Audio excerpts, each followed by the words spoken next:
Baby, I adhere to the rule, less talk, less error. So, I'll keep it short, but it comes from my heart. I love you!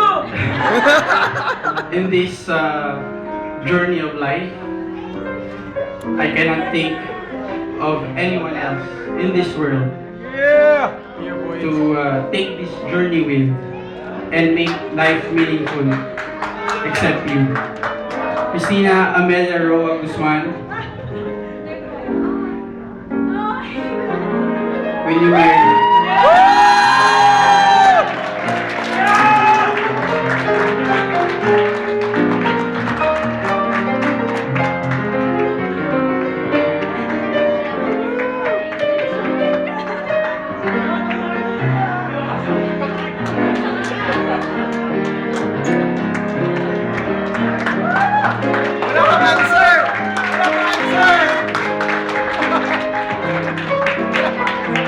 Babe, di na lang narinig yung yes.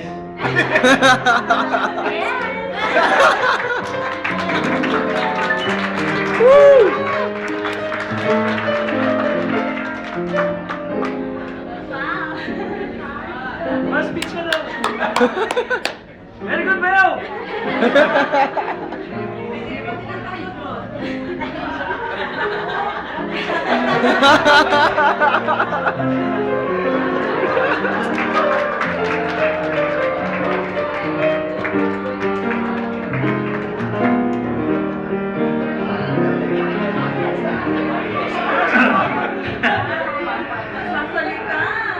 I know that all of you were maybe surprised to high heavens or amazed that all of a sudden Joy is here, my son now, and proposing to my precious daughter, my one and only daughter. You know, she's a blessing to us. When she was in the womb of Wilma, there were no ultrasound then. And nobody knows what would be the blessing coming from Wilma's womb. But then Wilma was already on the pre-eclamptic stage. And so I told her doctors at Makati Med that they would have to already ligate her. And Dr. Comador told me, are you sure? It might be a boy again. You have 3 boys and another boy will be a 4th one. No, I will have a girl. Because I asked God, at this time, kung pwede lang, big favor, Lord, babae naman. And so, I already signed the operation for ligation, and of course, our Heavenly Father has been very kind to all of us, has granted my personal request that it would be a beautiful girl like Precious. And so, you might be thinking that, bakit hindi na nagre-react si Tito Ronnie dun at Kwan? Because this afternoon, I was approached by Joed in the house, and for the first time, somebody made me an offer I could not refuse.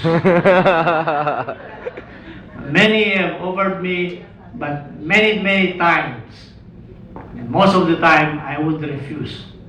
But this time, sabi ko sa kanya, wow, kako, tumataas mga baliyugo ko, Joed. Gusto kita, kaya na maging kasama ni Precious for a lifetime and for eternity. When Joed, ano ba sabi ko sa iyo? I embrace you, and I said yes.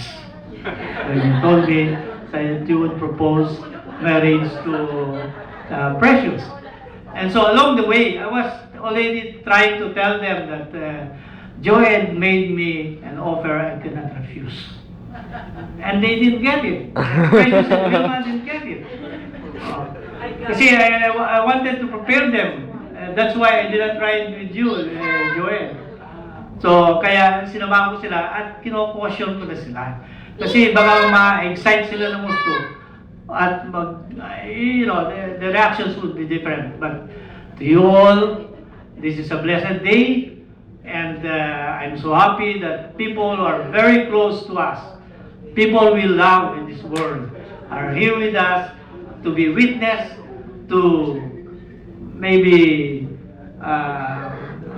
very near future union of Joed and Precious.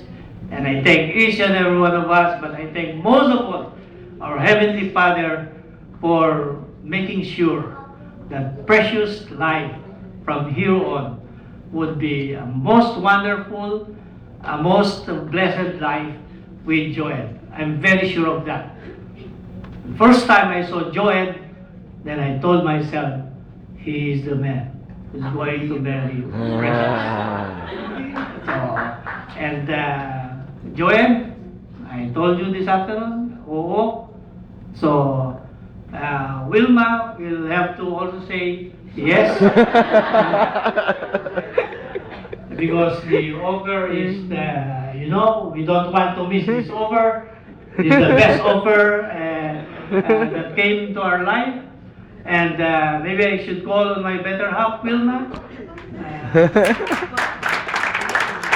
Taken care also equally as very closely and very strictly how we raise our daughter Precious. Ang dami nang nasabi. But anyway, sabi nila, sometimes life is destiny. But I think we should work towards that destiny. And Precious and Joed worked towards that destiny. They became friends first, best friends, and I think that I believe in my heart that that is what is going to see them through as they journey through until they become 60-year-old and a 50-year-old grandma like me. Okay, we love you, Joed. Welcome to the family, and thank you, everyone.